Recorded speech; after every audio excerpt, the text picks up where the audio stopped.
Hello guys, अस्सलाम वालेकुम। This is me Anabia Mirza. Welcome to my channel, welcome to my new vlog. कैसे हैं आप सब? उम्मीद है कि आप सब लोग ठीक होंगे। मैं भी ठीक हूँ।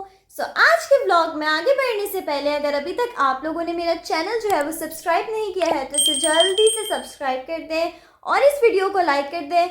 आज का खूबसूरत सा दिन अपना हम लोग शुरू करते हैं और दिन जो है वो किस चीज़ से शुरू होता है? दिन हमारा चाय से शुरू होता है। अभी रिदप्पी नीचे अपने लिए चाय बना रही थी तो मैंने कहा कि मुझे भी दे देना।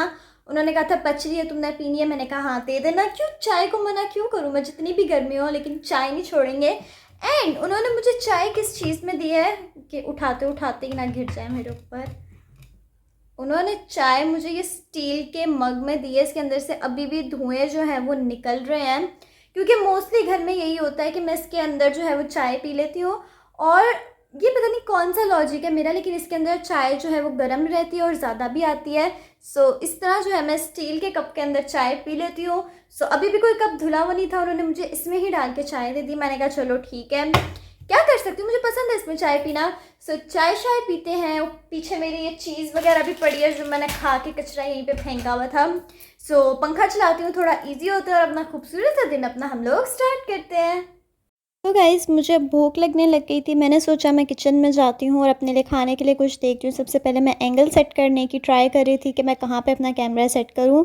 मैंने रात के 11 बजे का सिर्फ अंडा ब्रेड खाया था और अभी सुबह के जो हैं वो 12 बज रहे थे और मुझे इतनी ज़्यादा भूख लगी थी। मैंने कहा यार इतने टाइम से मैं भूखी हूँ, कुछ खा लेती हूँ।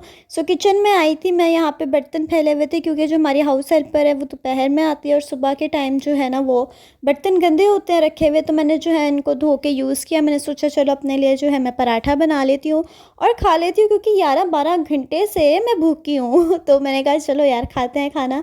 मैं खाना इसलिए नहीं खा रही थी क्योंकि जो सालन है ना वो खाने का मेरा दिल नहीं कर रहा था, लेकिन फिर मेरे दिमाग में एक आइडिया आया कि मैं उस सालन को किस तरह खा सकती हूँ, तो मैं आप लोगों को आगे बताऊँगी। यहाँ पर मैंने जो है वो अपना पराठा बनाना शुरू कर दिया है। रिदापी जो है वो फ्रिज साफ़ कर रही थी, जिसकी वजह से उन्होंने भी काफ़ी चीज़ें जो है वो किचन में रखी हुई थी और ये बना रही थी। तभी से जो है हवा चलने लग गई थी, मौसम जो है बहुत बहुत हसीन हो गया था आज। मैंने जो है अपने लिए गर्मा गर्म पराठा बनाया और बनाते बनाते जो है मैं दोनों सालन भी ले आई थी। अच्छा, अब सालन का ये लॉजिक है कि मैं इसलिए भूखी थी 11-12 घंटों से क्योंकि हमारे घर में जो है ना अरबी बनी थी और अरबी जो होती है वो मोस्टली चिकन के साथ बनती है, लेकिन इस दफ़ा मम्मा ने सिंपल अरबी बनवा ली थी। ये है अरबी का सिंपल सालन जो कि मेरा खाने का बिल्कुल दिल नहीं कर रहा था। और परसों का जो है ये चिकन का सालन पड़ा हुआ था, तो मैंने कहा ये जो है वो कचरे में जाए, इससे अच्छा मैं ही खा लेती हूँ, ज़ाया थोड़ी करना है हमने खाना। तो मैंने अरबी का सालन लिया, उसके ऊपर चिकन की बोटियाँ डाली और ये इतना मज़े का लगा था, अरबी चिकन टाइप बन गया था। तो इस तरह दोनों सालन भी ज़ाया नहीं हुए और मेरा पेट भी भर गया। चिकन का सालन अगर ये ना कोई खाता आज तो मम्मा ने जो है वो हाउस हेल्पर को दे देना था, नहीं तो फिर ज़ाया ही होना था। तो मैंने सोचा कि चलो यार अरबी के ऊपर जो है वो चिकन डालती हूँ और उसको मिक्स करती हूँ, गर्म करती हूँ और खा लेती हूँ। और इतना मज़े का लगा था ना पराठे के साथ, बहुत बहुत टेस्टी था। खाना शाना मैं खा रही थी, उतनी देर में जो है वो बारिश होने लग गई। गाइस, इतनी तेज़ बारिश हो रही है, इतना खूबसूरत मौसम है आज का। यहाँ की विंडो खोल के बैठी हूँ और नींबू नज़र आ रहे हैं मुझे यहाँ से। ये भी नींबू है और ये भी नींबू है, सारे लगे हुए हैं, इनको हम बाद में तोड़ेंगे। लेकिन बारिश बहुत तेज़ और मज़े की हो रही है, आप लोग देखें।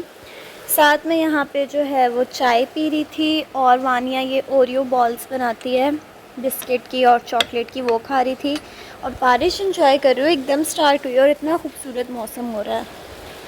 गाइस, मैं इधर स्टोर रूम में आई हूँ और ये जो है सूटकेस मैंने खोला है जिसके अंदर हमारे नए कपड़े होते हैं, यानी कि एक दफ़ा जो पहने हुए हैं और उसके बाद सारे इसमें रख दिए थे, यानी कि हमारी कज़न की शादी के ये कपड़े हैं। तो एक एक टाइम पहने हुए थे सारे और सारे इसी तरह उठा के सूटकेस में नए कपड़े जो हैं वो फेंक दिए थे। तो मैंने सोचा ये यहाँ पड़े हुए बेचारे बोर हो रहे होंगे, क्यों ना मैं इनको पहनती हूँ आज और देखते हैं कि इनमें से मैं कौन सा पहनती हूँ, कौन सा स्टाइल करती हूँ। वैसे तो मेरा दिल कर रहा है ये ब्लू वाला जो कि मैंने मेरी कज़न की बारात पे पहना था और ये बहुत खूबसूरत था, लेकिन उस टाइम में इतनी जल्दी थी ना कि मैं इसको अच्छे से स्टाइल ही नहीं कर पाई थी। तो मैं सोच रही हूँ इसको दोबारा से वेयर करती हूँ या फिर कोई और देख लेती हूँ। जो भी फाइनल होता है मैं आप लोगों को दिखाती हूँ पहन के भी कि किस तरह लगता है मेरे ऊपर। यहाँ पे मैंने सारे जो हैं वो कपड़े निकाल के रख लिए हैं, जिनके अंदर मैंने सोचा है कि मैं पिक्चर्स वीडियोस बनाऊंगी। जिस दिन तैयार होना होता है ना, उसी दिन आप कपड़े ढूंढो, इस्त्री करो, उसी में बंदा गर्मी से थक जाता है कि क्या तैयार हो और क्या बनाए। तो मैंने सोचा है कि आज का पूरा दिन लगा के ना मैं इनको अच्छे से प्रेस करके जो है वो रख दूँगी, ताकि जब मुझे बनानी हो तो मैं ईज़िली जस्ट उठाऊँ, पहन लूँ और बना लूँ। इस तरह मेरा टाइम भी जो है वो वेस्ट नहीं होगा। और ये सारे हैं भी मेरे अपने कपड़े ही, तो इनको अच्छे से आयरन करके हैंग कर देती हूँ। फिर एक एक करके जो है बना लूँगी इसमें वीडियोस वगैरह। गाइस, मैं यहाँ पे कपड़े लेकर आ गई हूँ जो कि मैंने प्रेस करने हैं। और जो है मैं सबसे पहले ये सिल्क का प्रेस कर रही थी। सारे कपड़ों में जो सबसे मुश्किल कपड़ा इस्त्री करना लगता है वो मुझे सिल्क का लगता है, क्योंकि आप इसको 10 दफ़ा इस्त्री करो, ये 10 दफ़ा ख़राब हो जाता है। तो इतनी मुश्किल से मैं इसको इस्त्री कर रही थी। और जिस रूम में हमारा ये इस्त्री स्टैंड है, ऊपर 2 इस्त्री स्टैंड है, एक नीचे पोर्शन में और एक ऊपर है। तो मैं ऊपर वाले में कर रही थी और इस रूम में कोई भी फ़ैन नहीं था। गर्मी में खड़े होकर मैं कर रही थी। मुझसे जस्ट 2 ही कपड़े जो हैं वो आज इस्त्री हुए। मैंने कहा चलो थोड़ी सी ब्रेक ले लेते हैं, क्योंकि मुझे इतना ज़्यादा पसीना आ रहा था और बिल्कुल भी मतलब फ़ैन नहीं था, रूम के अंदर ये पड़ा हुआ था। तो 2 ही कपड़े मैंने जस्ट जो है वो इस्त्री करे, बाकी मैंने कहा मैं आराम से कर लूँगी। अब कपड़े पड़े हुए पुराने हुए जा रहे हैं, तो मैंने सोचा कि यार पड़े पड़े क्या ही करना है, मैं इसमें क्यों ना अच्छे से तैयार होकर बना लूँ। तो इसलिए मैं इसको इस्त्री कर रही थी। ये वाला सिल्क का था, इसको इस्त्री करना काफ़ी मुश्किल था। इसकी जो शलवार थी ना वो पूरे सिल्क टाइप की थी और ये सूट भी था, तो इसको मैंने अच्छे से जो है वो आयरन कर लिया।